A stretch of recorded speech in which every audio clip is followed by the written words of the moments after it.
So the U.S. dollar picture has been pretty confusing with the outlook for the Fed jumping up and down on the various economic data releases. We had terrible May jobs figures. We had somewhat better June figures, but there was some other employment data that was a bit mixed. Other U.S. data coming in quite strong, retail sales picking up, the ISM services or non-manufacturing survey picking up quite strongly in June. So there's a bit of a mixed data, and the most recent data being more U.S. positive.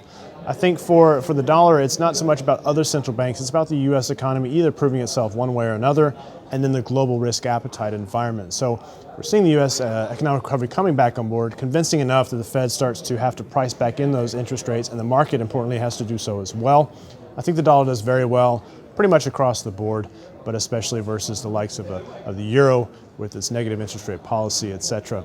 I think on the other side, the dollar can do well actually if the U.S. economy is going back into a recession, because we're going to have a world that'll be looking for safe havens. This recent move in risk appetite to the strong side will be likely rejected, and markets in that kind of environment prefer a very liquid safe harbor, and of course the dollar is the world's most liquid currency.